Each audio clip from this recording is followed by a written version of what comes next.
오늘 나눌 말씀은 제가 열왕기 가지고 계속 말씀 전하고 있는데요. 열왕기 6장 오늘 말씀 가지고 전하려고 합니다. 그래서 오늘 제가 6장 1절에서 20절 말씀 제가 읽도록 하겠습니다. 이스라엘 자손이 애굽 땅에서 나온 지 480년이요 솔로몬이 이스라엘 왕이 된 지 4년 15월 곧 둘째 달에 솔로몬이 여호와를 위하여 성전 건축하기를 시작하였더라.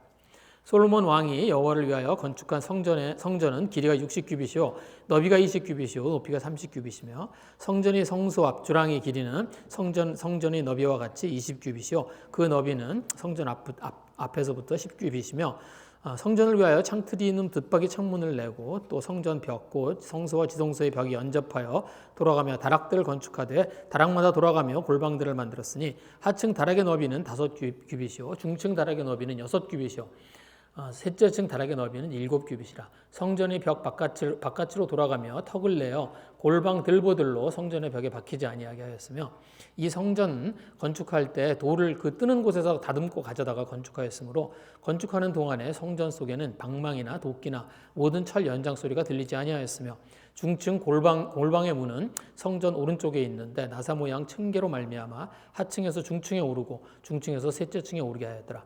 성전이 건축을 마치니라. 그 성전은 백향목 석가래와 널판으로 덮었고 또 온 성전으로 돌아가며 높이가 5규빗 되는 다락방을 건축하되 백향목 들보로 성전을 연접하게 하였더라.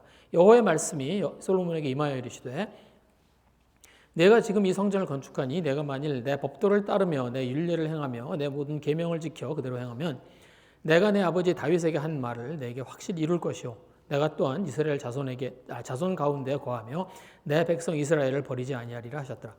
솔로몬이 성전 건축하기를 마치고 백향목 널판으로 성전의 안벽 곧 성전 마루에서 천장까지 벽에 입히고 또 잣나무 널판으로 성전의 마루를 놓고 또 성전 뒤쪽에서부터 20규빗 되는 곳에 마루에서 천장까지 백향목 널판으로 가로막아 성전의 내소 곧 지성소를 만들었으며 내소 앞에 있는 외소 곧 성소의 길이가 40규빗이며 성전 안에 입힌 백향목에는 박과 핀 꽃을 하로 새겼고 모두 백향목이라 돌이 보이지 아니하며 여호와의 언약궤를 두기 위하여 성전 안에 내소를 마련하였는데 그 내소 안은 길이가 20규빗이요 너비가 20규빗이요 높이가 20규빗이라 정금으로 입혔고 백향목 제단에도 입혔더라. 여기까지 읽겠습니다.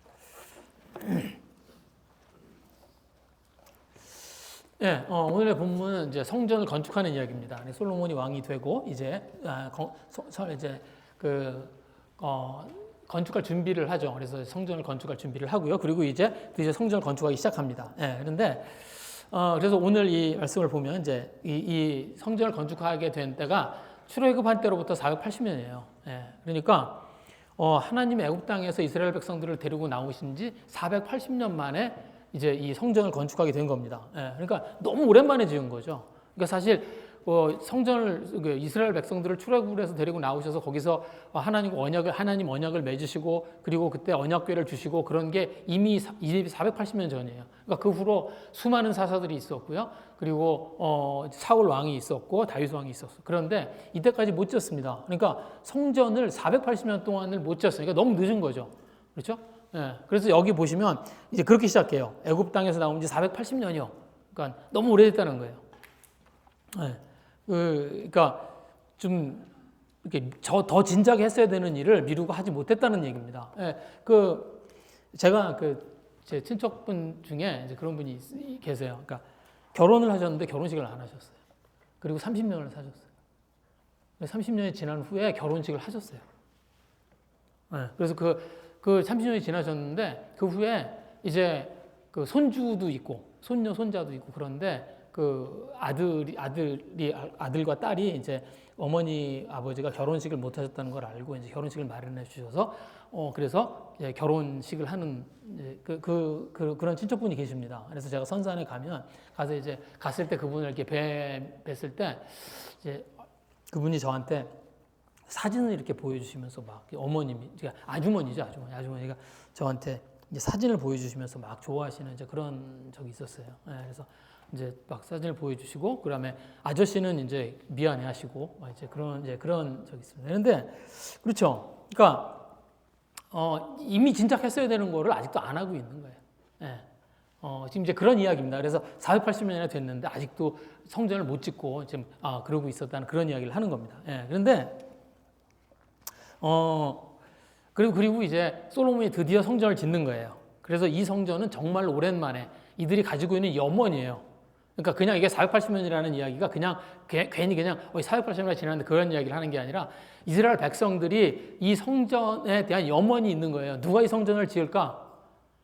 누가 하나님의 성전을 지을까 하는 것에 대한 그런 기대가 있는 거예요. 이스라엘 백성들에게. 예, 그런데 이제 그 성전을 짓는 일을 누가 시작해요? 솔로몬이 시작한 겁니다. 그러니까 솔로몬에게는 굉장히 업적이고 이게 솔로몬에게는 굉장히 이렇게 자기의 어떤 왕으로서 이렇게 업적으로 남는 일이에요. 그리고 그 백성들은 모두 이제 솔로몬이 이 성전을 짓는 것에 대해서 기대를 가지고 와 드디어 솔로몬 왕이 이제 성전을 짓는구나라고 이제 그런 이제 일입니다. 그러니까 그냥 이게 성전을 짓는 일이 그냥 그러니까 솔로몬에게는 그냥 성전을 짓는 게 아니라 솔로몬이 굉장히 중요하고요. 솔로몬에게는 백성들에게 면이 서는 일이고 솔로몬에게는 굉장히 왕으로서 큰 업적이 되는 그런 일입니다. 예, 그래서 그래서 이제 솔로몬이 지어요. 근데 여기에 이제 오늘 이렇게 제가 읽은 부분에 보시면 이제 어떻게 성전을 지었는지 이야기가 쭉 나옵니다. 그런데 성전 잘 지었어요. 예. 제가 왜 이제 그렇게 생각을 하냐면 가만히 읽어보시면 굉장히 규모 있게 잘 지었습니다. 성전을. 일단 성전의 크기가 그렇게 크지 않아요. 성전이 지금 여기 보시면 성전이 얼마나냐면 60규빗 그러니까 길이가 60규빗, 너비가 20규빗, 높이가 30규빗이거든요. 그러면 이게 한 규빗이 얼마나냐면 팔꿈치에서부터 손끝까지의 길이에요. 이만큼. 그러니까 지금 이제 센티로 따지면 한 45cm쯤 됩니다. 그게 이제 한 규빗이에요. 그게 60규빗이면 30m가 안 되죠. 그죠? 반이 안 되니까 30m가 안 됩니다. 그리고 그러니까 대충 반 정도로 계산을 해서 그러니까 미터로 바꾸면 반 정도로 계산을 한 다음에 조금 더 깎으면 그러면 대충 사이즈가 나와요. 그래서 여기 보시면 60규빗, 20규빗, 30규빗이면 길이가 7, 8m 그리고 폭이 한 10m가 안 돼요. 그리고 높이가 한 12, 3m 이 정도 되는 거예요. 여러분 농구장 농구장만한 거예요. 농구장 크기가 얼마나냐면 농구장 길이가요 28m 그렇게 됩니다. 28m쯤 되고요. 폭이 잊어버렸네. 폭이 한 15m 되나요? 아마 그럴 거예요. 그 정도, 농구장 크기가 그만할 거예요. 그러니까 여기 농구장 있잖아. 이건 사실 규격이 아니니까. 예, 그러니까 이 체육관보다 작겠죠? 이게 농구장 사이즈. 예. 그러니까 요만한 거예요. 그러니까 크지 않죠. 그러니까 성전 그러면 굉장히 클 것으로 예상을 하잖아요. 성전. 한 나라의 성전인데 그러면 굉장히 커야 될 것 같은데. 그리고 그 당시에 성전을 굉장히 크게 지었습니다. 네, 여러분 피라미드가 얼마나냐면요. 피라미드가 높이가 그러니까 크고 작은 게 있긴 한데 높이가 65m고요. 그 한쪽 피라미드 맨 바닥이 정사각형이잖아요. 한 변이 200m가 넘어요. 그러니까 굉장히 큰 거죠. 그러니까 200m, 그러니까 한 축구장 4개가 들어가는 거죠. 그렇죠? 4개도 더 들어가나요? 200m, 200m면은 축구장이 8개가 들어가는 거죠. 네. 성전을 그렇게 크게 짓습니다. 제가 레바논에 갔을 때 거기에 그 신전들이 있거든요. 신전이 남아있는 데가 있습니다. 그래서 제가 이제 함부로 갈 수 있는 곳은 아닌데, 이제 지금 무슬림들이 사는 곳인데, 그러니까 무슬림들이 이게 좀 독한 무슬림들이 있는 그런 지역인데, 거기에 가면 이제 신전이 남아있어요, 옛날. 그래서 제가 거길 가봤거든요. 그랬는데, 거기에 이렇게 그 신전이 커요. 축구장 한 2-3개는 보통 들어가요. 예. 일부러 그렇게 크게 짓습니다. 그래서 일부러 신전을 크게 져가지고요. 그래서 사람들로 하여금 뭐 어떻게 하는 거냐면 이렇게 거기에 들어가면 이렇게 뭐죠? 그 사이즈 때문에 이렇게 압도되는. 그래서 사람들로 하여금 그 사람들에게 이게 좀 이 어떤 신의 위대함들을 그걸로 보여주고자 하는 게 그게 신전이에요. 그래서 보통 신전을 크게 그렇게 짓습니다. 그런데 성전 그렇게 안 졌어요. 제사를 드리기에 딱 맞는 규모로 졌어요. 예. 그래서 여기 보시면 그렇게 쓸데없이 많은 공간들을 드리고 막 그러지 않고요. 제사를 드리는데 딱 적당한 사이즈의 그런 규모를 가지고 잘 짓습니다. 예. 그래서 제가 이 성전 이야기를 전에도 이제 한번 좀 이렇게 책을 읽어본 적이 있는데 제가 하나님이 우상하고 다르다는 생각을 하게 됩니다.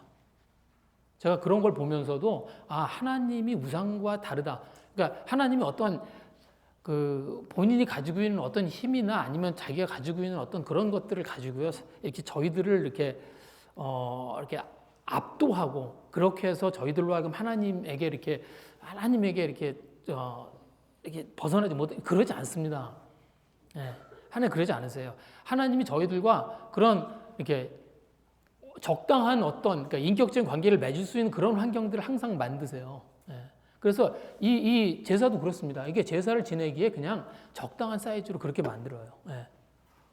그리고 여기 이렇게 제가 지금 쭉 읽었는데 아마 이거 제가 읽어도 여러분 이게 무슨 얘기인지 잘 이해 안 되실 거예요. 이게 여기 있는 거 이제 좀 정리해 드리면 어떻게 되어 있냐면 벽 두께가 아래층 벽 두께가 위에층 벽 두께보다 두꺼워요. 그러니까 벽 두께를 점점 올라가면서 이렇게 각 층마다 조금씩 얇게 만든 거예요.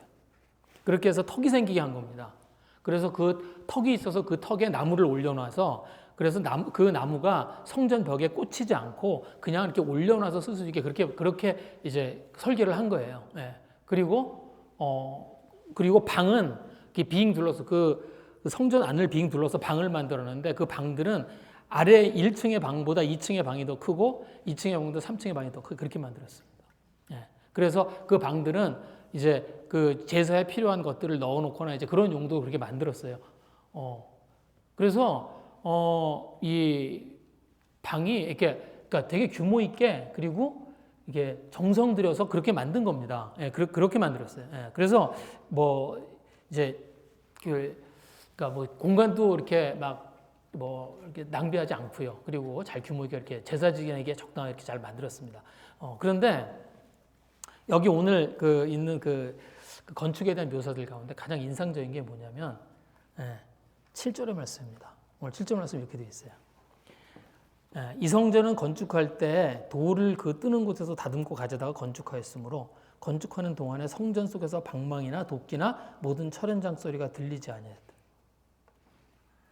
그러니까 건축하는 동안 그 성전에서 연장 소리가 안 들렸다는 거예요. 왜냐하면 거기에 사용하는 모든 돌들, 거기에서 사용되는 모든 돌들을 어떻게 했냐면 채석장에서 그걸 미리 다 깎고 다듬어 가지고 와서 그리고 정작 여기에 와서는 이걸 깨거나 다듬거나 하지 않고요. 그냥 맞추기만 한 거예요.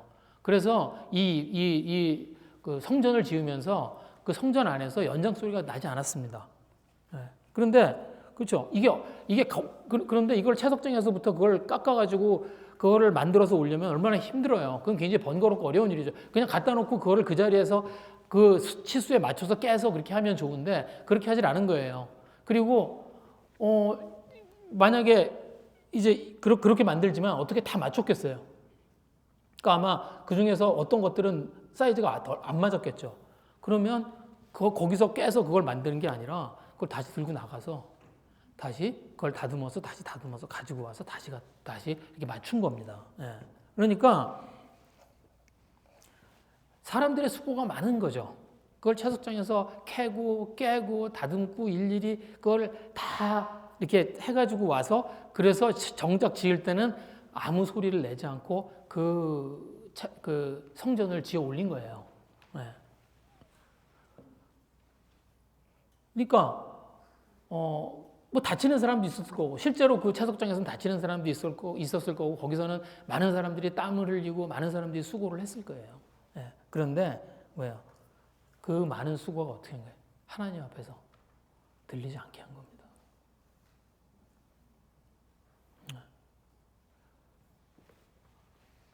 소리를 내지 않는 거예요.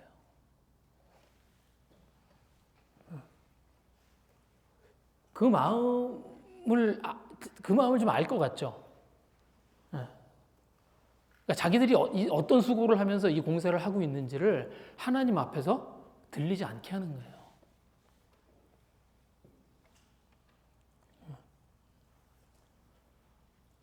그런데 제가 이 말씀을 이렇게 묵상하면서 그런 생각이 들었습니다. 섬기는 일들이요, 그런 겁니다.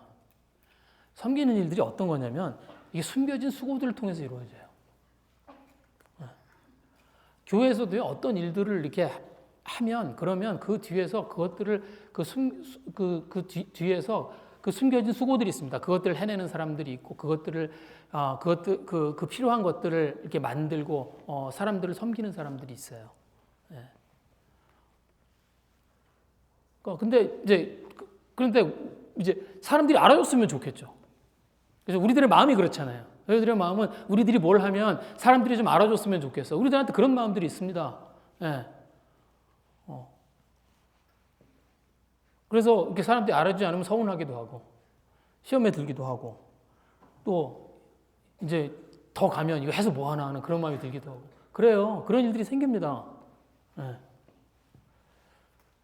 그런데 섬김이 그렇지 않다는 거예요. 그래서 하나님이 어떻게 해요? 숨겨진 수고들을 기뻐하시고 그 수고들을 기억하신다는 거예요. 여러분, 제가 거기 말씀드렸는데 마태복음에 보면 그래서 예수님이 그 말씀하세요. 마태복음 6장에 보시면 이런 얘기하십니다. 오른손이 하는 것을 왼손이 모르게 하라. 저희가 정말 너무나 잘 아는 그 어떤 성경의 말씀이죠. 오른손이 하는 일을 왼손이 모르게 하라.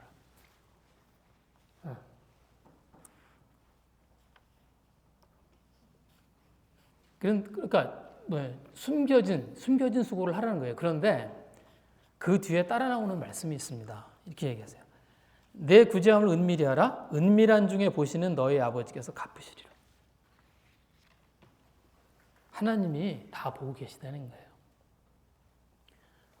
그래서 어느 날 하나님이 그 수고를 갚아주시겠다는 겁니다.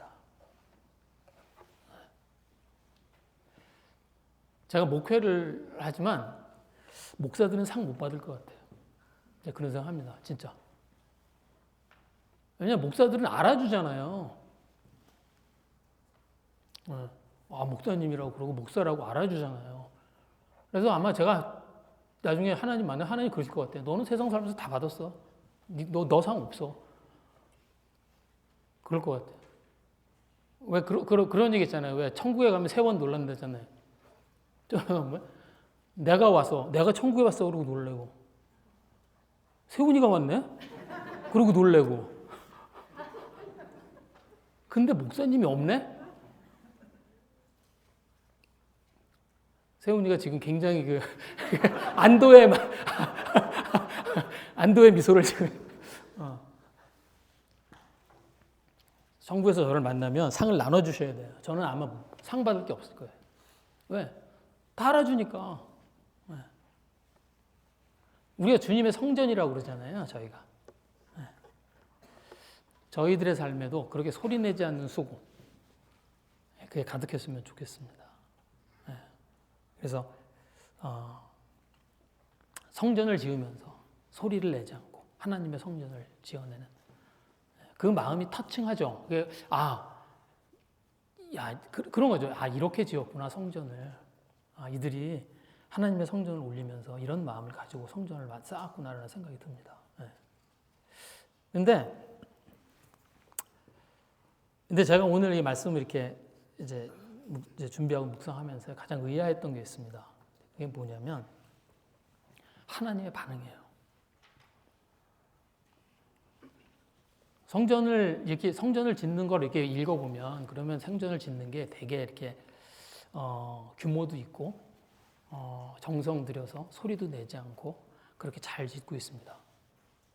그런데 정작 이 성전을 보고 하나님이 기뻐하셨다는 얘기가 없어요.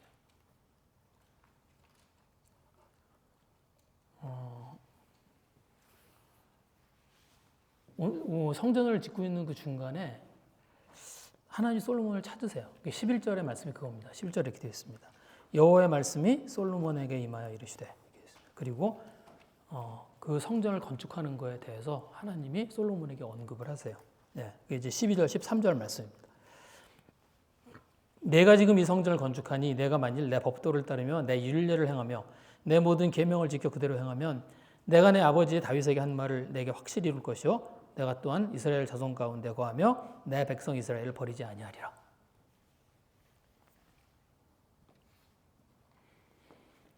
근데 지금 성전 때문에 지금 분명히 하나님이 성전 때문에 솔로몬을 이렇게 부르신 거거든요. 그래서 솔로몬에게 이야기를 하는 게, 그러니까 성전 때문에 이야기를 하신 거예요. 예.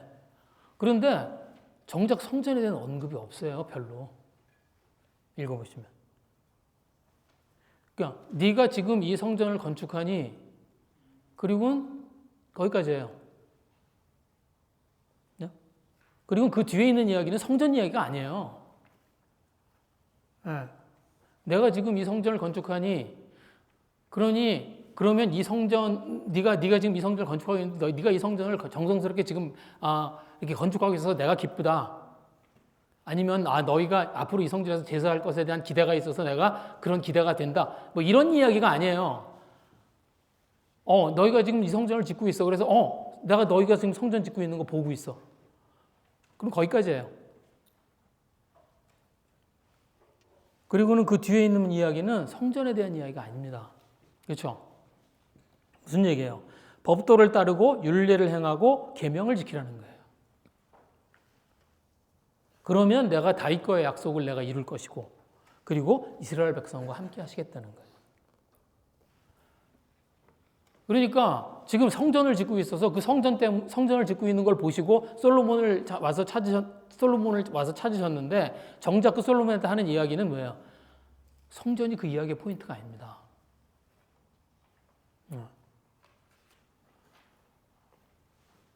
하나님 성전 짓는 거 싫어하셨나요? 아니에요. 하나님께서 허락하신 일이에요. 그렇죠? 다윗이 성전을 제가 짓겠다고 그랬을 때 하나님이 아니다. 내 자손, 그러니까 솔로몬으로 하여금 내 아들 솔로몬이 성전을 짓게 하겠다고 하나님이 이미 허락하신 일이에요. 그리고 성전을 지어서 제사를 드리는 건 의미 있고 필요한 일입니다. 성전이 없다는 게 그냥 단순히 제사를 지낼 데가 없다는 게 아니에요. 그거하고 좀 그런 의미가 아닙니다. 솔로몬이 왕이 되어서 이제 1,000번제를 드려요. 그죠? 그 얘기가 이제 3장에 나옵니다. 그래서 솔로몬이 왕이 돼서 1,000번제를 드려요. 그런데 그 앞에 이렇게 그 앞에 있는 이야기를 보시면 이렇게 되어 있습니다. 제가 거의 말씀드렸나요? 사무엘 아니네요. 안 드렸네요, 제가. 제가 그냥 열왕기 3장에 보시면 솔로몬이 1,000번제를 드립니다. 그런데 그 1,000번제를 드리는데 그 1,000번제를 드릴 때 그때 솔로몬 어디서 그 1,000번제를 드리냐면 기브온에 있는 산당에서 드려요. 왜 그러냐면 성전이 없었기 때문에. 제사를 지낼 수 있는 성전이 없어서 기브온에 있는 산당을 찾아가서 드려요. 그런데 거기 열왕기상의 3장에 거기 보시면 뭐라고 되어 있냐면 3장에 이렇게 되어 있습니다. 그때까지 여호와의 이름을 위하여 성전을 아직 건축하지 아니하였으므로 백성들이 산당에서 제사하며 솔로몬이 여호와를 사랑하고 그의 아버지 다윗의 법도를 행하였으나 산당에서 제사하며 분향하더라. 그러니까 그 백성들도 산당을 찾아가서 제사를 지내고요. 하나님 제사를 산당에 찾아가서 지내고요. 그리고 솔로몬도 산당을 찾아가서 하나님께 제사를 지냈다는 거예요. 그래서 여기 이렇게 읽어보시면 솔로몬이 하나님을 사랑했고 다윗의 법도를 지켰지만 그렇지만 산당에 가서 제사를 지냈다고 좀 이렇게 아쉬운 그런 이제 뉘앙스로 이야기를 합니다. 그게 왜 그러냐면 산당이라고 하는 게 지금으로 얘기하면요 선왕당 같은 거예요. 선왕당 같은 거. 그들에게. 그래서 그 이스라엘 사람들이도 이제 그 하나님을 믿는 백성이라고 했지만 그들도 똑같았습니다. 그게 뭐냐면 그들이 자기들이 어떤 소원을 빌거나 아니면 자기들이 어떤 잡신들을 섬기고 이제 그랬어요. 잡신들이 찾아다니고 그랬습니다. 그런데 그 동네나 아니면 그 지역에 가면 왜 좀 영험해 보이는 그런 데를 찾아가서 그냥 제사를 지내는 거예요. 그게 산당이에요. 예. 그래서 왜 동네에 가면 뭐 이렇게 우리도 왜 우리나라에도 옛날에 보면 왜 이렇게 좀 오래된 나무나 아니면은 좀 큰 돌이나 아니면 좀 이렇게 그럴듯해 보이는 장소나 이제 이런 데를 골라서 그런 데 가서 제사를 지내고 이제 그렇게 한 겁니다. 예. 그래서 여러분 저희들도 여기도 있어요. 그런 데가. 어디냐면요. 여러분 마운틴 헐먼이 그런 데예요. 여기 저희가 왜 수양회관 있고 그렇잖아요. 저희 산호세에서 조금 내려가면 이제 마운틴 헐먼 있잖아요. 거기가 이 지역에서는 영험한 곳입니다. 그 마운틴 헐먼에 가면 수양관만 많은 게 아니에요. 이단과 뭐라 그러죠? 이단과 또 그 컬트 같은 거 그런 거 그 안에 많아요. 그래서 그 옛날에는 이상한 사건도 생기고 그래서 신문에도 나오고 그랬어요. 그래서 마운틴 헐먼이 그런 데예요. 네. 그러니까 이들이 그렇게 한 거예요. 그러니까 그런 데를 찾아가서 이제 제사를 지는 겁니다. 그러니까 말하자면 이런 거 같은 거예요. 굿하는 사람을 찾아가서 재물을 주고 하나님께 굿해달라고. 이제 좀 그런 거예요. 그리고 그거에 대해서 그렇게 큰 문제의식이 없었던 거예요. 그래서 그 이스라엘 백성들이 이렇게 성전이 없다는 건 어떤 하나님께 드리는 제사에 어떤 분명한 어떤 기준이 없고 제사가 없고 그런 거예요. 그래서 이 이스라엘 백성들이 그러니까 하나님도 그냥 그들이 섬기고 그들이 그냥 이렇게 찾아다니고 있는 어떤 잡신처럼 그냥 그렇게 그냥 빌 거 있으면 가서 빌고 그렇게 생각했다는 겁니다.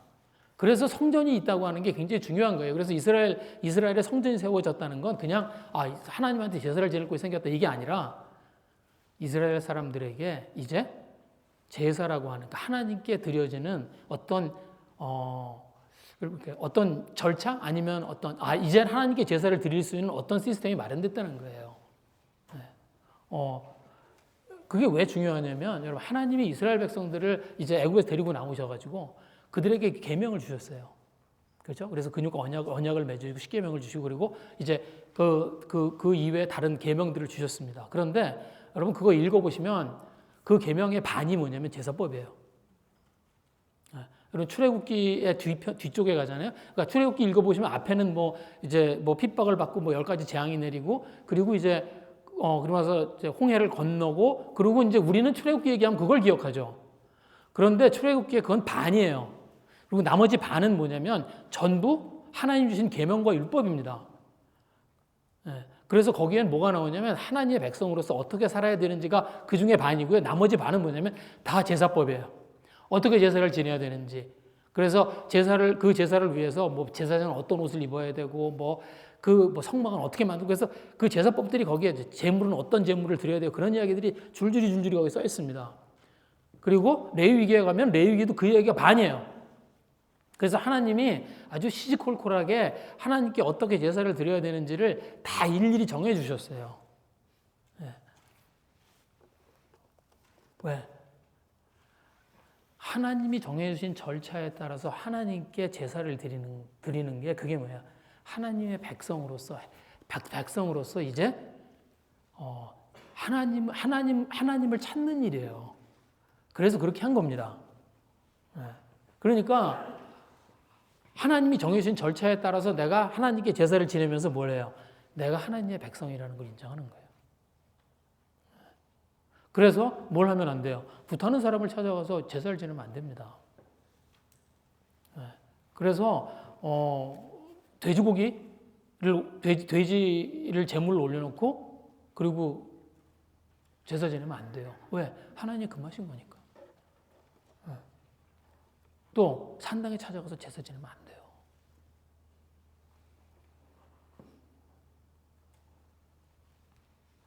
그래서 성전을 세운다는 건 뭐예요? 이스라엘 백성들로 하여금 뭐예요? 하나님께 드리는 제사를 바로 세운다는 겁니다. 그래서 굉장히 성전을 세우는 건 굉장히 필요한 일이에요. 그래서 이스라엘 백성들도 기다리고 있었고 이 성전이 세워지기를 다들 이렇게 그 성전을 세워지는 것에 대한 바람들이 있었습니다. 그리고 하나님이 그걸 아셨기 때문에 뭐래요? 솔로몬에게 성전 짓는 걸 허락하신 거예요. 그런데 하나님이 솔로몬한테 그렇게 기쁘게 반응하지 않습니다. 그리고 뭐라고 그러세요? 계명 잘 지키라고 그래요.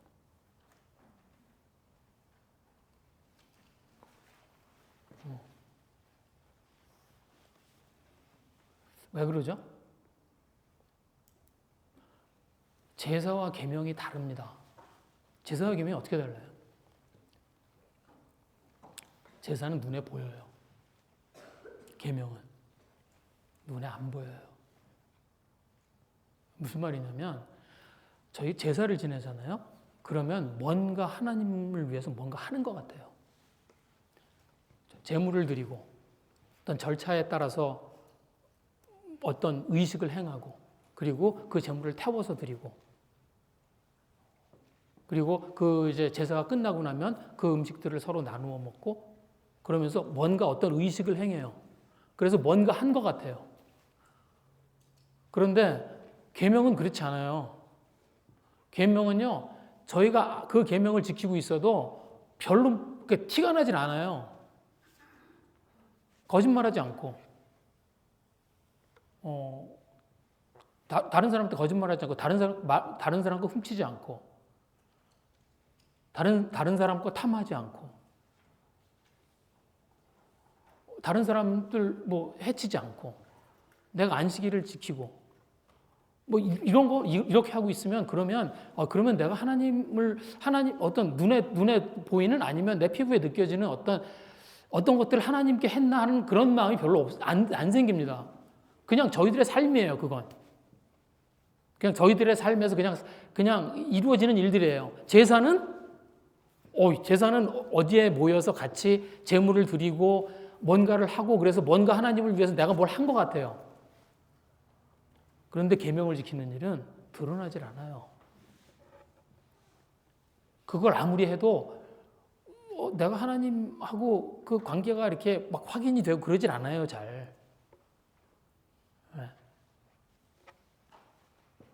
그래서 제사를 드려서 뭘 하고 싶어요? 내가 가지고 있는 하나님과의 관계를 대신하고 싶습니다. 뭐냐면 내가 제사를 드렸으니까 이제 나는 하나님하고 관계가 있는 거야. 이거 하고 싶어요.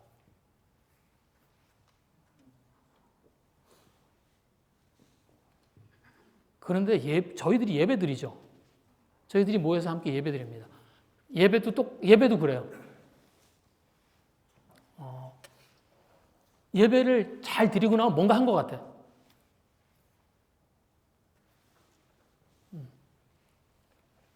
우리가 예배에서 막 힘껏 찬양하고요.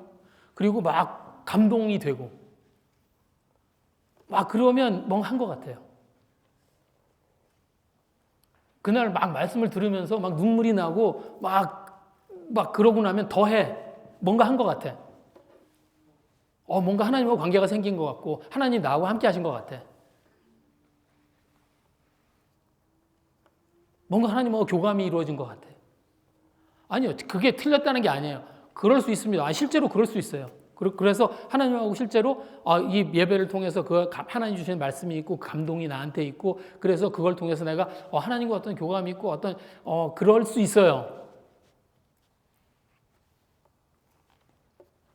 그런데 예배는 뭐냐면 우리가 그런 하나님께 저희들의 마음을 세우는 시간이에요. 예배를 아무리 잘 드려도 사실은 우리는 아무것도 안 한 겁니다, 아직.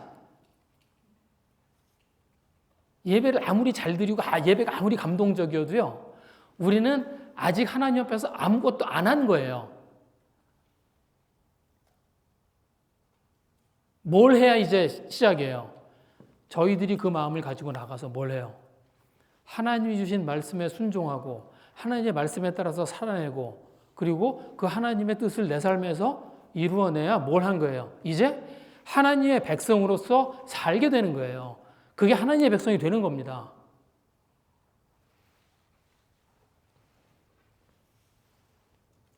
그래서 예배를 통해서 우리가 하나님께 마음을 정하고, 예, 그리고 그 하나님의 말씀에 따라서 내가 내 삶을 구체적으로 결정하고, 그리고 내가 내 삶이 그 하나님의 말씀에 이끌려 다녀야 그래야 되는 거예요. 그래야 하나님과 뭐야? 관계가 있는 겁니다. 그렇지 않으면 뭐예요? 우리는 매주 하나님 앞에서 시작만 하는 거예요. 하나님이 나에게 어떤 은혜를 주셨어.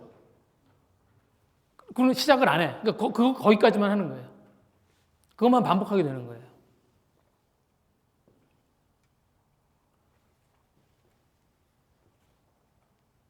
그래서 그런 이야기들 듣죠. 저도 이제 그 교회에서 이제 어떤 분들한테 이제 뭐 말씀을 전하거나 아니면 그러면 제가 그런 이야기를 들을 때가 있습니다. 하나님을 믿는 사람들은 교회에서만 하나님을 믿는다. 왜 그러냐면 저희가 여기서 받은 은혜와 하나님의 말씀이 여기서 끝나.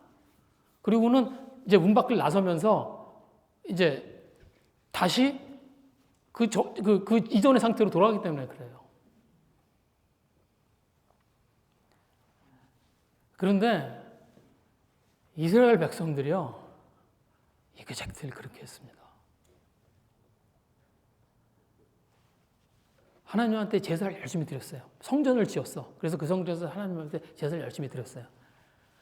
그런데 하나님께 마음을 두지 않았습니다. 하나님의 말씀대로 살지 않았어요. 제사로 하나님과의 관계를 대신했어요. 그래서 하나님이 참다가 그 이야기를 하세요. 그게 이사야에 있는 말씀. 제가 이사야 말씀드렸는데 이사야서 1장에 보시면 하나님이 이사야 선지자를 통해서 이스라엘 백성들 이렇게 얘기하십니다. 12절 13절 말씀입니다. 너희가 내 앞에 보이러 오니 이것을 누가 너희에게 요구하였느냐? 내 마당만 밟을 뿐이라. 헛된 죄물을 다시 가져오지 말라. 분향은 내가 가증히 여기는 바요. 월삭과 안식일의 대회로 모이는 것도 그러하니 성회와 아울러 악을 행하는 것을 내가 견디지 못하겠노라.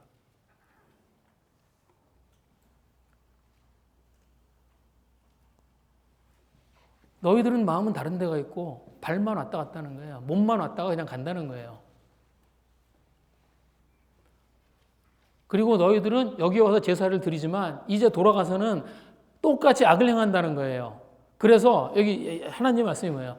너희들이 주는 재물을 내가 역겨워서 받을 수가 없다는 얘기를 하는 거예요.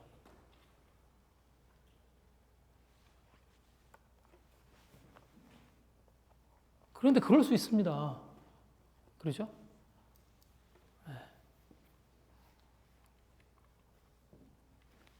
예배가 저희들이 맺은 하나님과의 관계를 대신할 수 없어요.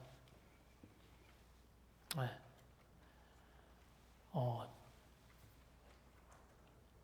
예배를 잘 드리면 그러면 우리가 하나님과 깊어질까?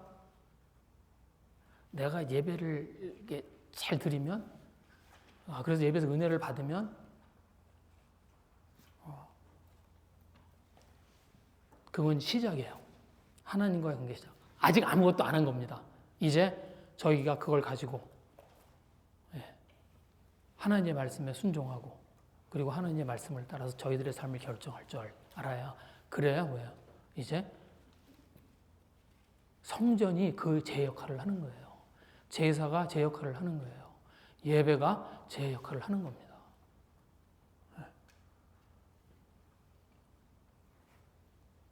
그런데 제가 이 말씀을 읽으면서 이제 묵상하면서 그런 생각이 들었습니다. 하나님이요, 이상해요. 성전을 언급하실 때마다 민감해.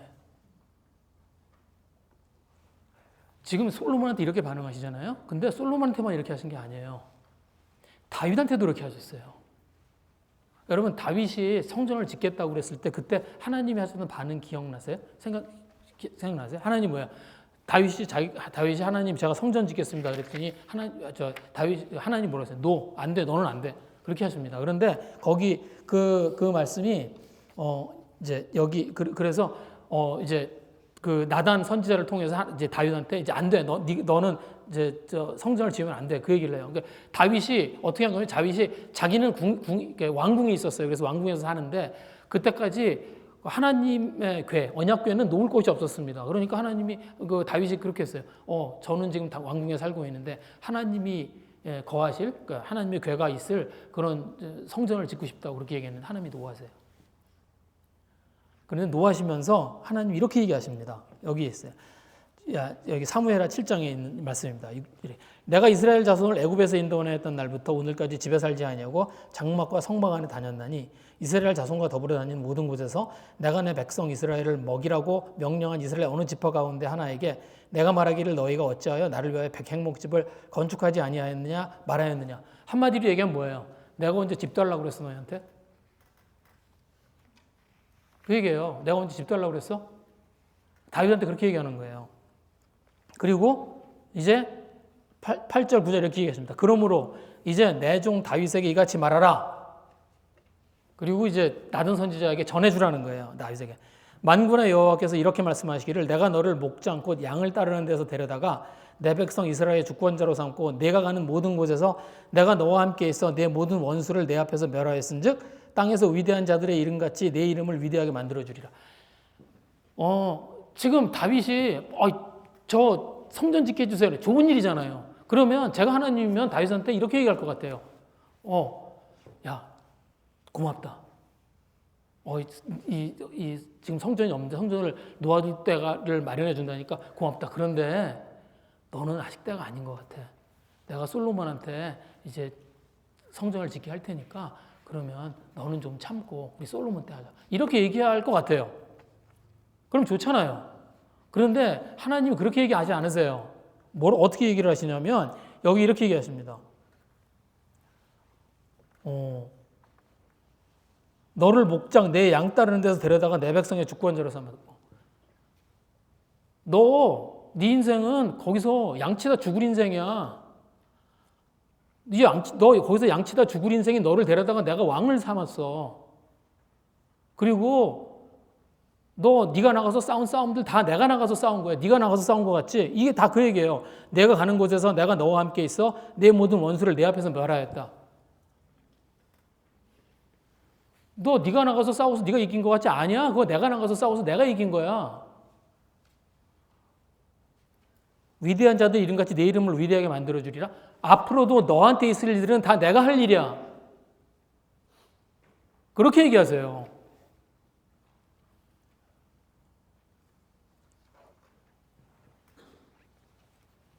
무슨 말이에요? 그런데 네가 성전을 짓겠다고? 네가 뭐 한 거 같은가 보지? 오버하지 마. 그렇게 얘기하시는 거예요.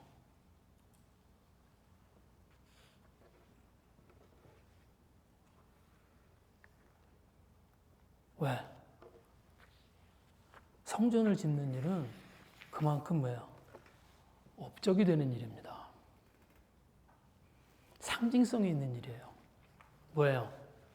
내가 가지고 있는 하나님과의 관계를 대신할 수 있는 일인 거예요. 솔로몬에게, 다윗에게. 여러분, 솔로몬 지금 막 성전을 짓고 있어요.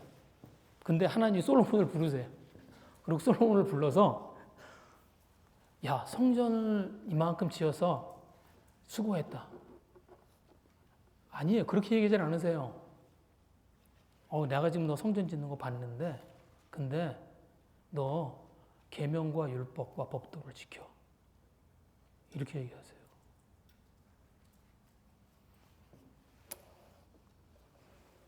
솔로몬이 계명을 안 지킬까 봐 하나님이 높아심이 생겨서 그래서 솔로몬한테 잔소리를 하는 게 아닙니다. 저희가 하나님의 말씀을 볼 때요. 하나님이 하신 그 말씀보다 하나님이 왜 그 말씀을 하셨을까를 생각을 해야 됩니다. 하나님이 왜 그 말씀을 하셨을까?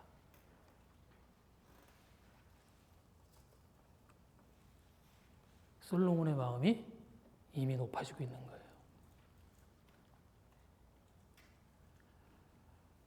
그걸 하나님이 보고 계신 거예요.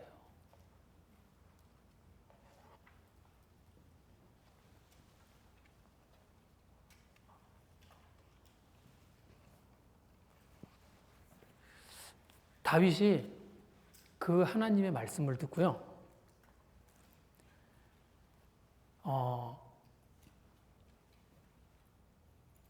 하나도 기분 나빠하지 않아요. 다윗이 그 하나님의 말씀을 듣고 무릎을 꿇어요.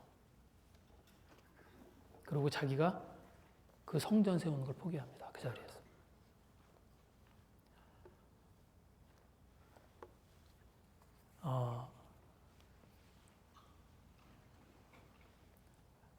저희들이 하나님과 갖고 있는 관계는 제사를 드려서 예배를 드려서 그래서 얻어지는 게 아닙니다. 저희들이 무엇을 해서 그래서 얻어지는 게 아니에요. 저희들이 가지고 있는 하나님과의 관계는 저희들이 하나님 앞에 무릎을 꿇을 때 그때 그 하나님과 관계가 뭔지를 알게 되는 겁니다.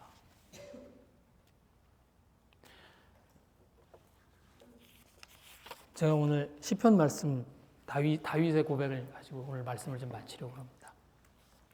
시편 51편 17절 말씀이에요. 하나님께서 구하시는 제사는 상한 심령이라.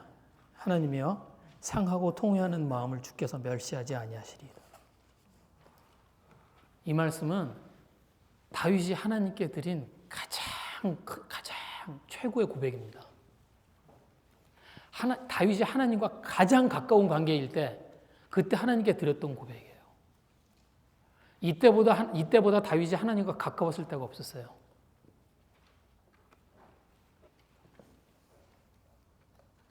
그래서 그때 다윗이 안 거예요. 하나님이 구하시는 제사는 좋은 제물과 훌륭한 제사가 아니라는 거예요. 하나님이 구하시는 제사는 뭐예요? 상한 심령이라. 저희들이 하나님 앞에 무릎을 꿇을 때, 그리고 하나님의 말씀에 귀를 기울이고 순종할 때, 그때 저희가 하나님께 온전한 제사를 드릴 수 있습니다. 성전의 구실을 할 수 있어요. 예배가 예배의 구실을 할 수 있습니다. 저희들이 하나님 앞에서 저희들의 마음이 낮아지는 그런 저희들이 되었으면 좋겠습니다. 그래서 저희들이 주님 앞에 하나님 앞에 저희들이 무릎을 꿇고 그리고 저희들이 하나님의 말씀 그 앞에 그 말씀을 따라서 저희들의 삶을 결정하고 그 하나님의 말씀에 이끌려 다닐 수 있는 그런 저희들이 됐으면 좋겠습니다. 이 시간에 같이 기도하겠습니다.